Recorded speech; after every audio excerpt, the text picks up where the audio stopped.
E alguém pode estar achando, não vai ter sol, isso é muito... Que pena que a gente não vai ver o alinhamento. Isso me lembra muito o momento que eu estive na Inglaterra, e lá, geralmente, não dá para ver o sol, porque sempre tem essa neblina aqui. Isso aqui para a gente é um fenômeno muito raro, praticamente, estar aqui em cima, sem você conseguir ver o horizonte, você conseguir ver o que está acontecendo lá embaixo. Então, vocês estão sendo muito privilegiados por estar nesse momento aqui, com essa neblina. Imagine se vocês lá em Stonehenge agora, porque lá geralmente é isso que acontece. Tá? Você está no meio de um monte de pedra e não vendo quase as pessoas, porque está sempre essa neblina aqui. Então, para nós aqui, isso é um fenômeno raro praticamente. Né? A gente vê, não é todo dia que a gente passa por uma neblina, a não ser nas estradas, em alguns lugares que é onde a gente às vezes está dirigindo e tem umas baixadas que tem umas neblinas. Mas aqui no morro é muito difícil. Eu acho que acompanhei umas 3 ou 4 vezes. Tá? Claro que aconteceram muito mais vezes, mas eu acompanhando mesmo foi umas 3 ou 4 vezes. Então é um fenômeno raro para a gente. Mas eu acredito, mesmo com essa neblina e com esse vento que está aqui de sul, rápido ele deve passar. Então, claro que já está na hora do sol nascer, já não vai dar muito para ver o sol nascendo no horizonte, mas vamos aceitar esse momento, vamos agradecer por esse momento, né, por a gente estar aqui contemplando isso, recebendo essas energias, porque elas estão carregadas de partículas de água. A água ela é super importante para o nosso corpo, né, em todos os sentidos. Então vamos aceitar que isso é uma bênção divina. Tá? E o ponto onde eu estou aqui é o ponto de observação. Aqui tem um círculo. E aquela pedra onde está uma moça de casaco amarelo lá, com preto, é a pedra que encaixa com essa aqui, certo? Então exatamente aqui, pode ficar aí, não tem problema que você... É o cantinho dela de cá, tá? Então esse canto onde ela está, com essa pedra aqui, forma um triângulo. A minha cabeça está exatamente alinhada com esse triângulo aqui. Deixa eu ver aqui, que horas são?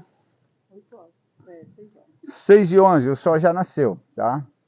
Então, eu estou recebendo exatamente nessa distância aqui o raio do sol. Eu não estou vendo ele porque está atrás da nuvem, mas eu sei que ele está exatamente nessa posição aqui. Por que eu sei? Porque todo ano a gente tem acompanhado esse movimento do sol. E ontem ele estava escondido ainda, não dava para ver. Então só hoje que ele começa a abrir esse triângulo. A partir de hoje, todo dia esse triângulo vai ficando maior, até chegar ali na frente quando der o solstício de verão. O sol vai passar para cá e quando ele voltar aqui, fechar esse triângulo novamente, vai começar o outono. Tá? Então isso aqui é muito preciso, porque a palavra solstício significa sol parado. Então quando o sol chega no trópico de Capricórnio, devido à inclinação do eixo da Terra, e ela está dando um giro em torno do Sol, vamos dizer que o Sol está aqui. Ela está com esse giro aqui, ela está fazendo esse movimento. Então esse movimento ele é muito lento para o movimento do Sol, porque ela está fazendo um giro em torno do seu eixo. Então esse movimento, para modificar esse movimento do Sol no horizonte, é muito lento. Então por quase um mês o Sol fica quase parado no mesmo local. Então por isso se chama solstício. Mas quando ele está nessa posição que ele está hoje, ele está no Equador. A Terra está dando um giro em torno do seu eixo. E está iluminando tanto em cima como embaixo, da mesma proporção. Só que isso ele está aqui hoje, mas amanhã ele já vai estar aqui. Então, marcar o tempo, para ser preciso no tempo, o dia certo seria hoje ou no início do outono. Né? Que aí você poderia determinar quando está começando o ano, ou quando é metade de um ano. No solstício isso não acontece. Né? Acontece porque lá na Inglaterra o sol fica dentro de uma fenda, quando chega o solstício de inverno ele ilumina lá no fundo. No dome da oração pega na testa naquele momento. Sim, pega, mas não é só naquele momento do solstício de inverno. Do dia 13 ao dia 30 de junho, por exemplo. Do dia 13, 12 de dezembro ao dia 1º de janeiro. 29 de janeiro, de dezembro, por ali. Então esses são uns períodos longos. E todo dia o sol vai estar na mesma direção. E aí você não consegue dizer que começou hoje ou amanhã o tempo. Porque o sol está sempre parado ali. Agora a primavera não. Hoje é o dia que ele está alinhado aqui. Amanhã o triângulo já vai estar maior. Depois de amanhã já vai estar maior. Até chegar... Quando chegar na metade da primavera, aquelas duas pedras ali, elas vão fazer um feixe de luz aqui. Aquela pedra ali foi tirada uma lasca dela, né, uma fenda geológica, uma falha, só foi colocado para o lado. Exatamente aqui nesse meio vai ter um feixe de luz aqui. Aqui vai estar sombra, aqui vai estar sombra, e vai ter um feixe de luz fantástico aqui no meio. No pôr do sol, hoje, aquela pedra ali está faltando um pedaço dela. Está encostada aqui nas costas desse moço aqui, ó. Como é seu nome? Gabriel. O Gabriel. Depois eu vou falar do Gabriel, tá? Do anjo Gabriel, não sei se é ele que está aqui agora. E, então ela está ali. Está ali para quê? Essa falha geológica. Então, se vocês perceberem, aquela pedra que a moça que está de roxo lá, você, como é o seu nome? Josi. Então, ela está na pedra, na cama da fertilidade. Tá? Aquela pedra é parte daquela pedra que as duas amigas delas estão encostadas. Tá? Então, cada uma dessas pedras, elas foram tiradas de um ponto, a partir de uma falha geológica dela e colocada aqui. Não tem laser cortando isso aqui, mas tem modificação. Aquela pedra ali, por exemplo, onde está a minha rainha ali, a Terezinha, ela está apoiada sobre 3 bases. Tá? E ela tem aquela parte de cima dela que é uma parte de quartzo fininho, que se forma dentro da pedra, com uma temperatura de 2000 graus. Não acontece aquele fenômeno ali para o lado de fora da pedra. Acontece que aqueles cristais, com o tempo, eles se dilatam e ele acaba abrindo a pedra, e a pedra acaba caindo em outra parte. Então ela foi tirada de algum lugar e trazida para ali e colocada sobre 3 bases. E tem uma cama embaixo dela, onde você fica deitado, com o pé lá para o sul, e lá em cima dela também tem uma cama que você fica deitado para o norte. E é interessante que um dia eu estava lendo o livro A Flor da Vida, de Drubal Melquisedeque, que ele fala que o Tote, aquele que ensinou a escrita lá no Egito, falou para ele que já está vivendo há 52 mil anos. Que ele fica 1 hora com o pé para o norte, meditando da cabeça até o umbigo, e 1 hora do pé para o umbigo, com o pé para o norte, meditando do pé para o umbigo. E quando eu li isso, a primeira coisa que eu lembrei foi desse local, porque ela está exatamente alinhada a norte e sul. E ele fala que quando a gente está com uma idade de 100 anos, se a gente continuar fazendo esse trabalho, de ficar 1 hora com o pé para o norte, 1 hora com o pé para o sul, você volta a ter o vigor da juventude. Seu corpo se alinha completamente com todas as energias do planeta. Se isso é verdade, eu não sei, mas um dia eu vim cortar grama aqui, por exemplo, e eu cheguei meio-dia, cansado, assim, já estava esgotado, eu não tinha mais força para nada. Aí eu falei, vou experimentar essa cama. Aí me deitei ali embaixo, dormi uns 15 minutos. Acordei numa pilha danada, cortei toda a grama, cheguei em casa. Não sei, passou fome, passou tudo o meu cansaço. Não sei se foi energia da pedra realmente, porque a gente não consegue ver energia, a gente não consegue tocar. Mas a gente consegue sentir, a gente consegue experimentar. Né? Vocês estão num lugar muito especial e vocês estão todos felizes. Por quê? Porque essa energia aqui do espaço traz essa felicidade para a gente. Então a gente não está conseguindo sentir a energia, mas está experimentando ela. Isso é que é importante nesses lugares. Não é sentir, você não adianta. A pedra é legal, né? Você pode sentir. Porque quando eu estou acariciando elas, eu também estou me acariciando. Né? E, então, esses lugares eles são maravilhosos. Mas você não consegue pegar energia e abraçar a energia. Mas você consegue sentir ela. Né? E você sente quando as pessoas chegam aqui e dizem, puxa, que estado de felicidade, parece que isso aqui tem alguma coisa diferente. Então a gente está no campo da experimentação, está sentindo isso, né? Esse processo. Então aqui tem muitas coisas maravilhosas acontecendo aqui, né? Nesse momento, em todos os lugares que tem essas conexões. Então em 1988, eu tive o privilégio de ir lá na Pedra do Frade ver o sol nascendo com as 2 pedras alinhadas no inverno. E depois, em junho de 88, também julho, dia 28 de julho, vi a lua nascer no meio dessas 2 pedras. E eu pensei, cara, tem mais uma pedra colocada ali em cima.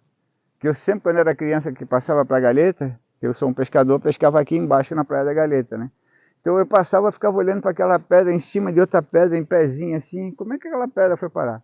E quando eu vi a lua nascer aqui, eu logo me toquei, eu digo, puxa, isso deve fazer parte de um calendário. Então eu comecei a botar o sol no meio dessas duas pedras e comecei a caminhar com o sol. Então o sol agora está nascendo aqui. Mas se eu vim para cá, ele já vai esconder atrás da pedra. Se eu vim para lá, ele vai se escondendo. E vai saindo, até que eu vou ver para o lado de fora da pedra. Então, conforme o movimento de você, o sol também vai fazer o movimento dele. Agora, se eu paro num ponto, eu vou ver ele todo dia, ele que vai estar se movendo, eu vou estar parado.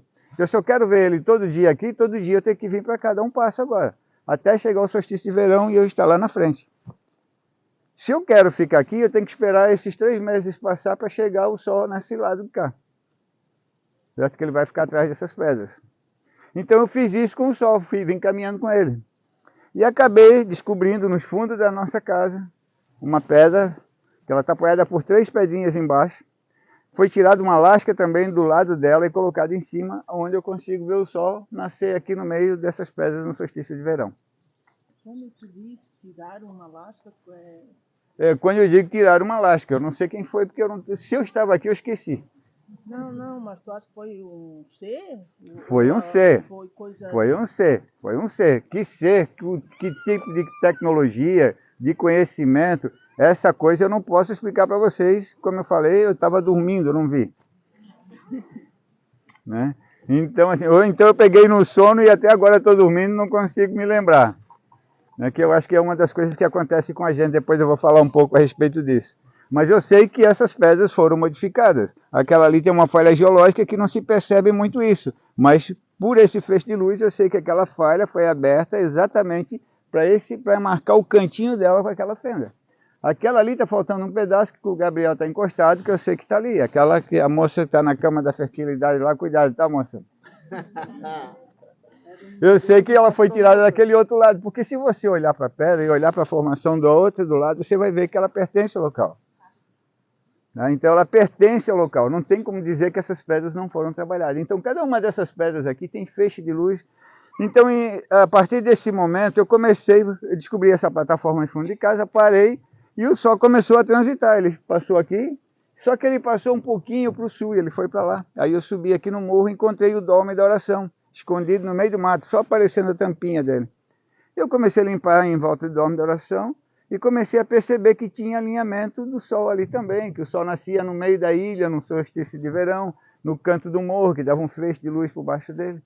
Eu falei, bom, eu tenho que fazer uma trilha para as pessoas conhecerem isso. Né? Porque até então era o primeiro momento dessa descoberta. E quando eu chegava na faculdade, que eu falava de solstício e equinócio, o pessoal saía rindo da minha cara, porque nem a palavra já é difícil, né? E o pessoal saía rindo, esse cara aí tá pirado, pirou, o pescador da Barra da Lagoa que tá pirando aqui, achando que é um doutor já. E aí eu tinha um projeto de iniciação científica, quando eu comecei a falar que a arte rupestre tinha relação com a genética humana, eles cortaram meu projeto na primeira mão, assim, eu só consegui apresentar o projeto lá depois, num evento no encontro científico, mas só apresentar, eu não pude apresentar, eu não fui contemplado com a bolsa, eles me deram a liberdade de apresentar um resumo do meu artigo. E isso em 88, 89, que foi o período dessa descoberta aqui. Então, você vê que eu já sou bem velhinho, né? E tem vestígios de populações antigas, ancestrais, como os sambaquis ou... Então, muito boa pergunta. Voltou para o passado agora. Então vamos voltar lá para a pré-história. Então, depois dessa descoberta, né, só para chegar lá, eu vi que o sol passava no Menier Central, ali no equinócio. Hoje, por exemplo, quem estiver lá embaixo na plataforma, se não der para a gente ver nada aqui, e ele estiver um pouquinho mais alto, às 8 horas o sol vai estar nascendo lá na plataforma. E aí quem estiver lá, e se alguém quiser descer por aqui, vai passar pelo Menier Central e sair lá embaixo no portal. Então, lá debaixo da plataforma, vai estar exatamente alinhado com o Menier Central. E ele foi até a Boa Vista, e atrás da Boa Vista, embaixo, tem uma outra pedra redonda, tipo essa aqui, quase igual a essa, que está colocada para marcar o solstício de inverno. Essa pedra, o sol foi e eu não vi a pedra, não tinha, não sabia. Aí eu estava lá no Projeto Tamar, esse morro, ali, todo ano eles colocavam fogo, que era pastagem, e as pedras estavam tudo visíveis. Então você via a silhueta delas no morro, porque é como se estivesse olhando aqui em volta do morro. Então, em determinados lugares você via. Então você passava na estrada e via todas essas pedras. Hoje você não consegue mais. Se eu tivesse que iniciar essa pesquisa hoje, jamais. Não daria. Porque essas pedras aqui, se vocês perceberem, na frente não tem vegetação porque eu corto. Para poder ver lá de baixo. Eu ajudo a preservar toda essa mata aqui, mas tem coisas que eu tenho que, de vez em quando, abrir, que é para a gente manter, né? Outras partes eu deixo escondidas, porque não tem como também cuidar de tudo. Mas a maioria dessas pedras hoje elas não estão visíveis, que elas estão encobertas. Então eu peguei exatamente uma transição em que o morro estava deixando de ser usado pela agricultura e pela pecuária, né? E as pessoas estavam começando a ir para a cidade, trabalhar na cidade, ter o turismo e tudo mais. Então eu peguei exatamente essa transição ali que deu essa abertura para descobrir esse observatório. Mas à medida que eu descobri isso, eu resolvi fazer essa trilha. E à medida que eu fui fazendo essa trilha, e as pessoas foram vindo, eu fui roçando um pouquinho mais em volta da pedra. Então eu comecei a perceber os feixes de luz. Porque às vezes a gente fica olhando para o céu para ver se acha um sinal. E o sinal está no chão. E a maioria dos sinais que eu encontrei aqui, encontrei no chão. Porque são as projeções de luz no chão aqui. Então, às vezes, a gente está esperando que o sinal venha lá de cima. E não olha para baixo, né? Mas geralmente está no nosso redor, no nosso chão. Então, eu comecei a perceber que esse local aqui foi preparado para nós. Como para nós? Como falou, como é que é o nome a Juliana, ela perguntou, quem viveu aqui? Né? Então, a gente tem relatos, estudos arqueológicos de datações de 6.000 anos antes de Cristo. Tá? Tem de 5.020 aqui no Rio Vermelho, mas em Joinville tem de 6.000 anos antes de Cristo. Se chama o Homem do Sambaqui. A gente chama esse homem do Sambaqui porque a gente não sabe de onde ele veio nem para onde ele foi. Veio pelo canal de Bering. Mas 6.000 anos atrás o canal de Bering estava completamente diferente o processo, né? Falam de 2.000 anos a última glaciação.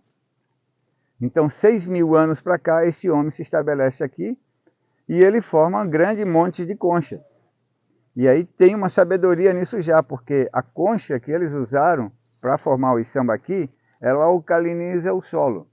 E tudo que você coloca dentro daquele sambaqui, o solo fica alcalino e fica preservado. Tudo que você colocar aqui, se enterrar alguém aqui, daqui a 40, 50 anos, você pode chegar aqui que não vai estar mais aqui. Que o solo ele é tão ácido que decompõe até as ossadas. Então nada fica aqui. Agora, tudo que está no sambaqui fica preservado. Desde o espinho de peixe que ele comeu, ou da ave ali, um ossinho, até as ossadas dele. Então, houve já uma sabedoria nisso na implantação de um sambaqui. Então, imagine vocês que a gente não está sozinho nesse processo. A gente não foi colocado sozinho aqui, a gente não veio só do macaco. Existe uma evolução no processo da vida. Mas tem vários eventos acontecendo que em muitos momentos a gente é retirado e recolocado no planeta. Por quem? Eu não lembro, porque a última vez que me deixaram aqui, eu não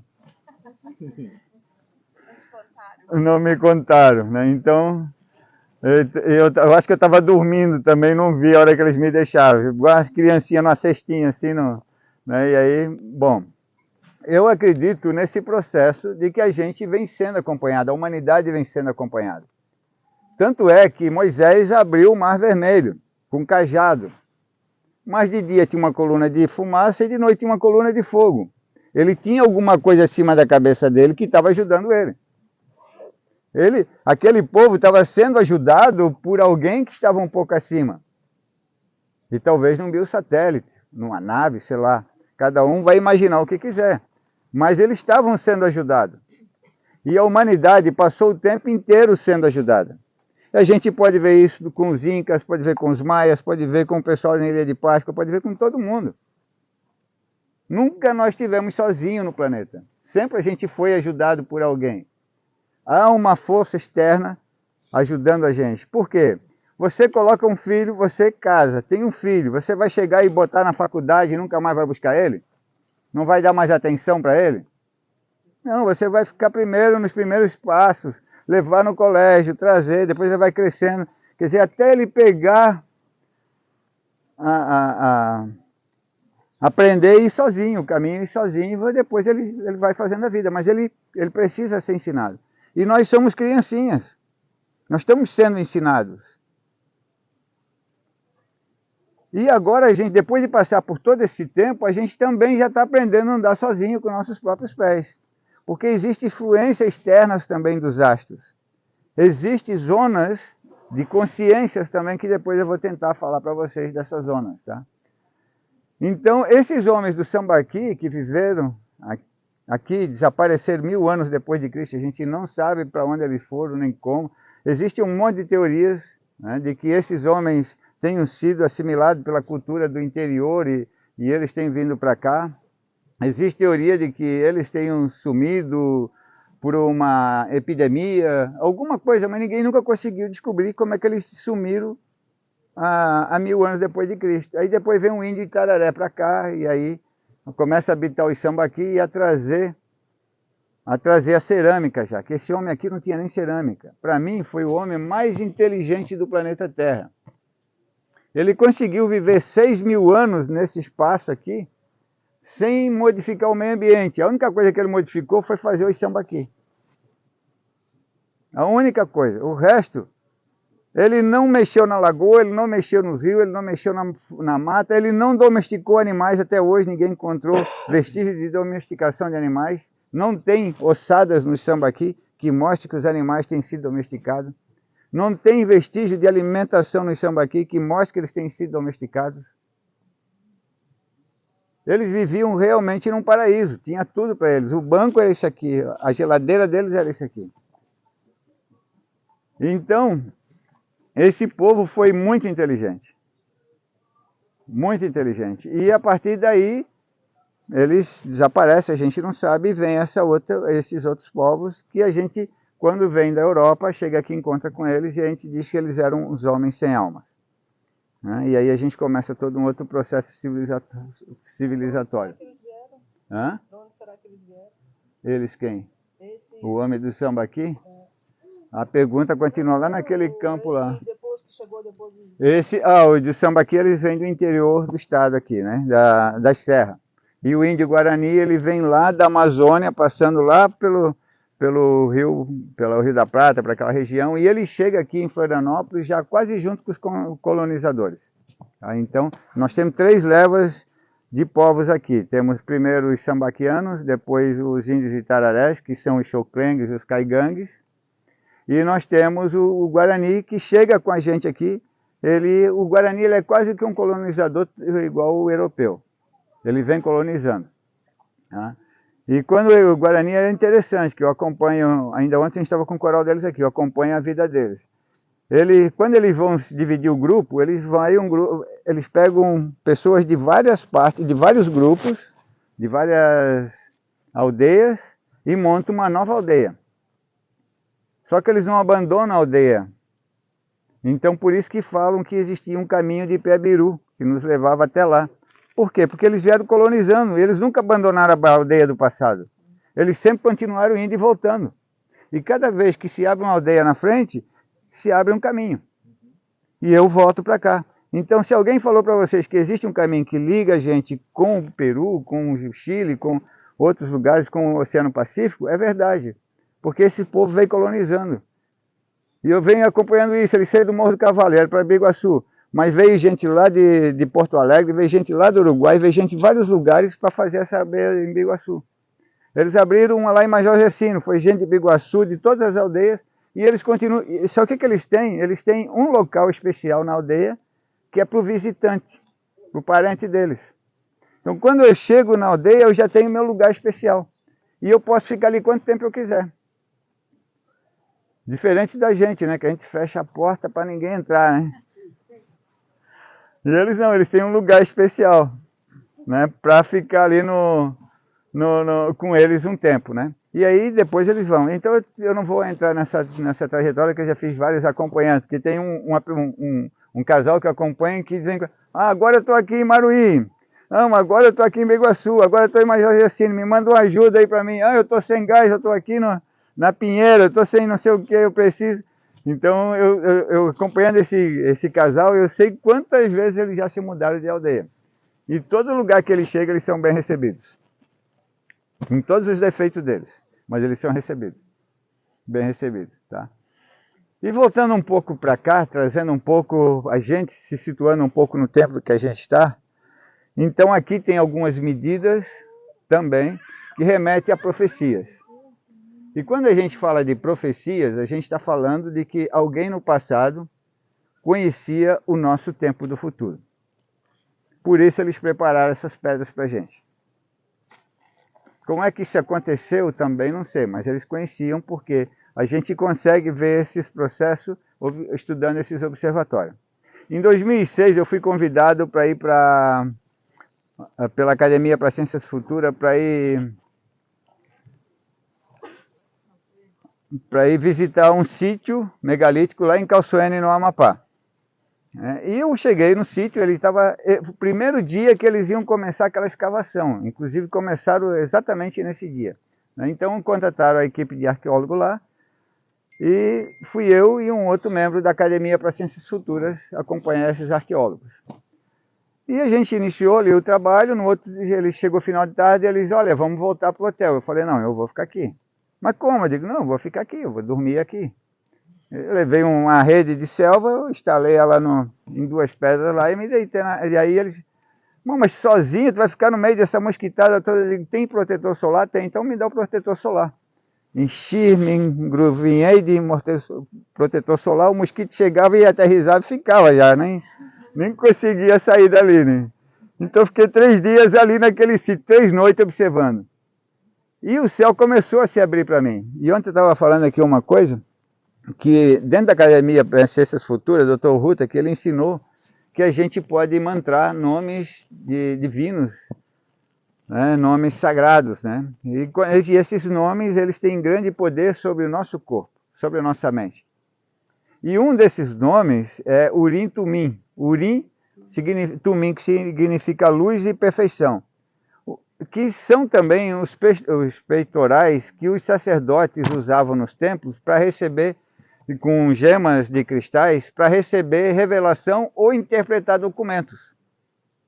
Então, quando você pronuncia essa palavra Urim, Tumim, isso você está trabalhando também com 2 gemas de cristais que você tem aqui atrás no cérebro. Eles vibram no líquido da coluna aqui. E aí eles estão todos aqui ligados com o nosso sistema nervoso, e eles vão vibrando, e é como se fosse código Morse. É o mesmo sistema do computador, nosso cérebro funciona do mesmo jeito. Tá? Se vocês pegarem a cabeça de uma curvina, vocês vão encontrar a curvina. A curvina é uma pedra. Deram o nome do peixe, mas o nome da pedra é curvina. Todo mundo tem a curvina aqui atrás. É exatamente aqui em cima. Tá? Todos os peixes, todos os animais têm essa pedra. E elas funcionam vibrando, né? Então eu fiquei nesse sítio, cantando esse mantra, e cada pedra que eu olhava, eu via a forma delas. Uma delas era uma forma com uma mão assim, como se eu tivesse aqui esse buraquinho para observar o céu. Outra era uma mão assim, onde eu tinha uma mira, então eu tinha aqui o orifício da pedra com essa mira. Outra era um dedo assim, elas estão lá ainda. Outra é uma mão assim. Então essa com o dedo estava aqui nessa direção do Sol no inverno, essa com o dedo estava aqui na direção do Equador, que está acontecendo agora, e essa aqui está na direção aqui do solstício de verão. E eu comecei a acompanhar, foi dia 26 de agosto de 2006, o nascer das Pleiades à meia-noite. Elas estavam nascendo exatamente meia-noite. E aí as Pleiades nasceram nesse orifício aqui, para eu que estava olhando aqui de trás dessa pedra, só que quando as Pleiades começaram a subir um pouco e eu comecei a me agachar, a pedra ficou na frente. E eu então vim aqui para frente dela e fui me agachando aqui na pedra, né? Quando eu estendi meu corpo aqui, que eu fiquei com a cabeça aqui, as Pleiades sumiram aqui desse orifício para mim. E nesse momento, as Três Marias nasceram aqui. E aí as Três Marias foram subindo. Quando as Três Marias chegaram na ponta do dedo, as Pleiades apareceram para mim, que estava deitado aqui. Subiram um pouquinho, daqui a pouco nasceu Sírius aqui. E aí eu descobri que eu estava diante do relógio solar aqui. Aqui nasce o Sol no inverno, onde está as Pleiades. Aqui nasce as Três Marias, onde o Sol está nascendo hoje, as Três Marias estão aqui. E aqui está Sírius, onde o Sol nasce no verão. Então, à noite, sem precisar esperar 6 meses para o Sol se movimentar, eu sabia onde é que o Sol... Né? A gente pode saber pelas estrelas, por esse conjunto de estrelas, onde é que o Sol nasce em cada estação. Mas o interessante é que, 3 dias depois, o pessoal falou, olha, vamos suspender as escavações, a gente vai voltar no outro momento, e vamos embora. Eu estava com uma trena, eu construí um observatório lá em Ouro, fica acima de Capinzal, né? Joaçaba, ali em Joaçaba. Eu construí um observatório gigantesco lá com pedras também. E depois que eu construí, a pessoa me deu a trena, uma trena de 50 metros, e eu levei essa trena comigo. E me veio a intuição, mede daquele ponto onde eu estava com a cabeça até aquela ponta do dedo ali. E eu fiz isso. Peguei a trena e medi aqui embaixo, 12,90. Aí mas mede aqui em cima, deu 13,35. Eu falei, botar 13,30, 5 a mais, 5 a menos não vai fazer diferença. Botei 13,30 e vim embora. Cheguei em Macapá, pegar um avião. No avião resolvo abrir o livro do conhecimento, que é o que a gente estuda na Academia para Ciências Futuras. E abri na chave 108, no versículo 44. Que está escrito o seguinte. As pirâmides foram construídas usando o campo magnético da Terra, que acontece nos finais de ciclos, que por sua vez são concebidos pela função 12,90, 13,35, relacionada ao cinturão de Órion. A medida que ele estava me dando era a mesma medida, o número que ele estava me dando era a mesma medida que eu tinha medido ali no sítio e estava relacionado ao cinturão de Órion. Eu estava lendo uma coisa no livro que eu tinha acabado de perceber, que eu tinha acabado de medir, que eu tinha acabado de registrar. Cara, que coisa interessante. Cheguei, fui lá em Capinzal, em Joaçaba, dar uma palestra lá. E aí o pessoal falando nessa palestra para eles, o pessoal falou, isso aí é a profecia de Daniel. De como profecia de Daniel? E aí eu fui investigar, né? Abri a Bíblia, comecei a estudar Daniel. E aí cheguei no versículo 12, no capítulo 12. Então são 12 capítulos com essas informações do presente agora. Ele diz, quando acabar o contínuo sacrifício, haverá 1290 dias. E quem viver até 1335 terá a sorte de estar no final dos tempos. Então eu digo para essa moçada que está aqui, nós estamos com a sorte de estar no final dos tempos. Não é um azar estar no final dos tempos, é uma sorte. Isso foi dito já lá no passado. E aí o Daniel pergunta para o Gabriel. Te lembra quando ele perguntou, não? Era você que estava falando lá para ele. Eu estava dormindo. Então, o Daniel pergunta para o Gabriel. Gabriel, né, que era o anjo que estava revelando para ele. Quando é o final dos tempos? Aí o Gabriel dizia assim para ele, Daniel, sela esse livro que ele não pode ser revelado agora. E aí, então, começa esse processo, né? E Daniel dizia assim, dá uma deixa para a gente. Olhei para um lado do rio, havia um. Do outro lado do rio, havia outro. E o que estava no meio do rio, de braços abertos, jurou por aquele de eternidade em eternidade. Que depois de um tempo, preste atenção agora que vocês vão ter que interpretar, tá? Depois de um tempo, de um ciclo de tempo, na metade do tempo é o fim do tempo. Eu já dei a deixa para vocês, de um lado do rio, do outro lado do rio e do meio do rio. Eu falei de 3 constelações. Falei de Touro, que está no Trópico de Câncer, e para os índios o céu, a Via Láctea é um rio, né? As Três Marias está exatamente no meio da Via Láctea, agora, está no meio do Equador. Sirius está na borda, né, no outro lado dela, que é o Trópico de Câncer. E as Pleiades, que estão na constelação de Touro, está na outra borda, que é no Trópico de Câncer e Capricórnio. Então, quem está no meio do rio era Órion, que jurou por eternidade, né, depois.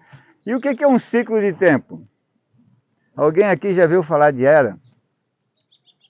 Que era que nós estamos? Quem sabe por que era? Porque nós estamos... Hã? Entramos em aquário, né? Alguém sabe por que a gente entrou em aquário? Como é que a gente chegou lá e entrou dentro do aquário? É difícil compreender, né? Porque a gente vai para a escola e a escola ela é muito... muito concentrada num ponto, e a gente aprende muito de medicina, aprende muito de geografia, aprende muito de antropologia e não consegue pegar o geral. E as pessoas falam, a gente está na era de aquário, estamos todo mundo na mesma vibe, né? Mas ninguém sabe como é que entrou na era de aquário, né? Então, por causa desse processo da inclinação do planeta Terra, ele nunca está apontando para uma estrela, ele está sempre virando esse ponto para outras estrelas. Então agora, a nossa direção do Polo Norte, ele está para a Ursa Maior. E Vegas está aqui. Daqui a 3.000 anos ele vai estar apontando para Vegas. E daqui a 3.000 anos ele vai estar apontando para a Ursa Maior novamente. Então ele está fazendo esse giro em torno dessas constelações. Só que isso também faz com que o Sol também se movimente, porque esse movimento que ele está fazendo aqui também faz com que a gente veja essa dança aparente do Sol no horizonte. Porque não é o Sol que está fazendo isso, é o movimento da Terra. O Sol, ele também, tudo é dinâmico, todo mundo está se mexendo, não tem ninguém parado no céu, só vocês aqui por enquanto. Mas daqui a pouco já vão se mexer, tudo é dinâmico. Então, esse movimento faz com que o Sol, a cada 2.000 anos, mude de casa astral para quem tem um ponto de referência e uma data. Então essa data, que é o ponto vernal, é entre a metade do solstício de verão e o início do equinócio. Por isso se chama precessão dos equinócios, que é entre fevereiro e março. Metade de fevereiro e março. Metade de março. Esse é o ponto vernal.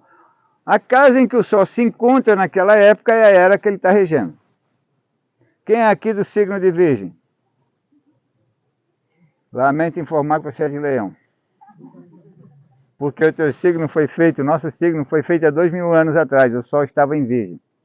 Se você pegar um aplicativo e colocar o Sol agora que está entrando em Virgem, e nós já estamos em Libra. Eu acho que hoje a gente está entrando em Libra, e o Sol agora que entrou em Virgem. Então assim a gente está com o nosso signo invertido.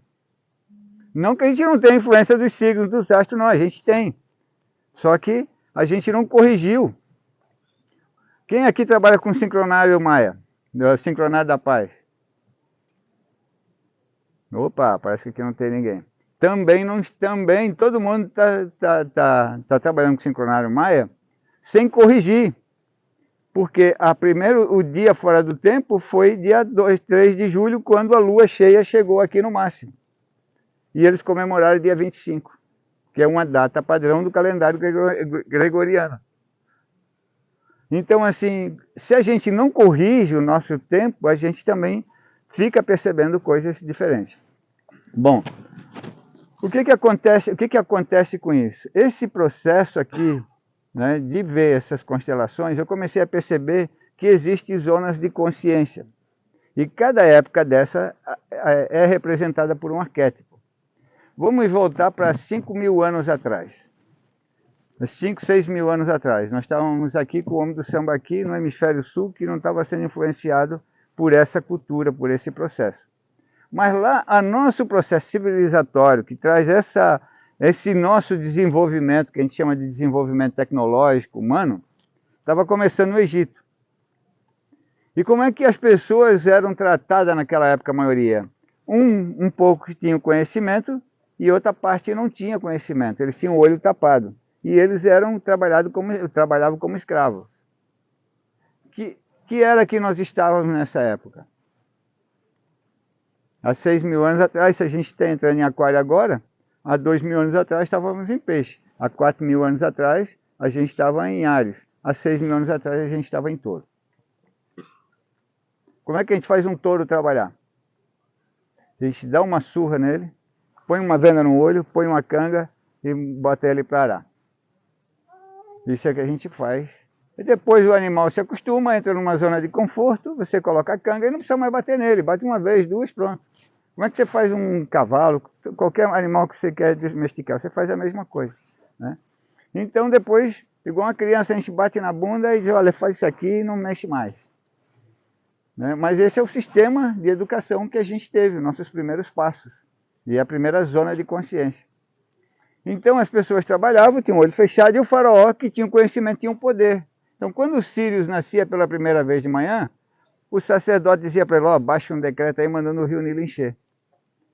E ele fazia um decreto lá, rio Nilo, você tem que encher a partir de tal data. Aí o rio Nilo, e o pessoal dizia, pô, o faraó é um deus, ele manda no Nilo. Né? Não, ele sabia. Eu sei quando a tainha vai passar aqui, quando o Sírius está se pondo no inverno, em maio. Eu sei quando a tainha vai começar a desaparecer aqui, quando o Sírius começa a nascer. Que é exatamente o mesmo período. Então, pelas estrelas, você consegue saber o que vai acontecer com a natureza. Pelo sol, a gente sabe que está começando a primavera. Então, a gente sabe. Então, esses são símbolos de poderes. E faz com que as pessoas trabalhem dentro dessa zona de consciência. Então, esse foi o primeiro processo.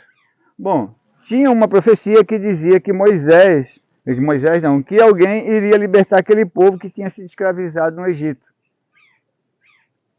E essa profecia dizia que quando aparecesse uma estrela tal, essa criança ia nascer. E essa estrela apareceu. E aí o faraó baixou um decreto mandando matar todas as crianças. A mãe de Moisés pega uma cestinha, põe ele dentro do rio e ele vai parar na frente da casa de quem? Do faraó. Quem vê a criança? Nefertiti. Pega a criança, põe para dentro e em segredo com a mãe começa a cuidar. E vai atrás da mãe, acha a mãe de Moisés para amamentar ele e tudo mais, e cria essa criança ali dentro. Eles criaram a criança da profecia. Então, imagine vocês que eu estou falando que a gente não está sozinho. Que tem coisa acontecendo com a gente o tempo inteiro. E eles criam essa criança, a criança se desenvolve, se torna ali um rei dentro daquele palácio, e de repente essa criança, esse homem já vê um irmão dele sendo chicoteado. E ele vai e mata um irmão deles, da família dele ali. E aí ele é expulso para o deserto, e aí eles mandam, chega no deserto, que eu não sei quem, né, que a gente chama de Deus, de Yahvé, manda ele de volta para o Egito e manda tirar aquele povo de lá. Bom, houve 10 pragas. Qual foi a última praga? Matou o filho do faraó. E o que eles tiveram que fazer para não morrer? O primogênito não morrer. O que eles tiveram que sacrificar? Carneiro. Olha só, entramos na era de que era? O carneiro representa que era? Aquário. Qual é o movimento? Áries. Quase que vocês me enganaram agora. Como é que é o movimento do carneiro? Como é que a gente domina um rebanho de carneiro? Você tem que ter um pastor. E você tem que ter alguns cachorros. Os cachorros vão controlando o rebanho e levam o carneiro, esse rebanho, para onde eles querem. O que aconteceu com a humanidade nesses 2.000 anos entre Moisés e Jesus Cristo? Esse povo foi conduzido como rebanho. Por um líder, por um pastor. Chegou Jesus Cristo, era Jesus Cristo. Que era que nós entramos mesmo? Era de peixes. Qual é o símbolo de Jesus Cristo? É um peixe para lá, outro peixe para cá.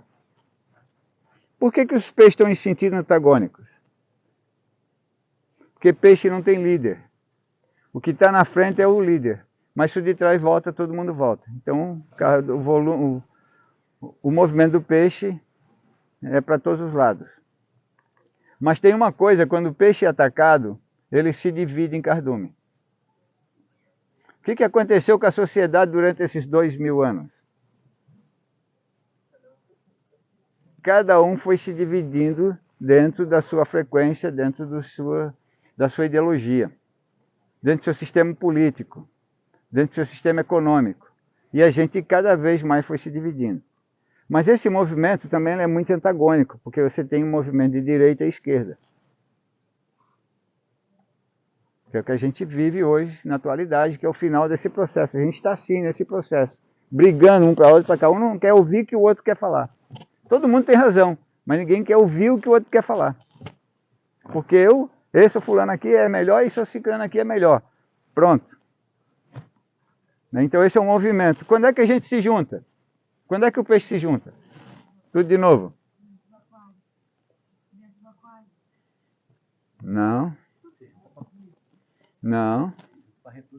Para reproduzir. Quando é que a humanidade se junta? Que não tem branco, nem negro, nem petista, nem bolsonarista, não tem nada. É no carnaval. Você pode ser o que for. No carnaval,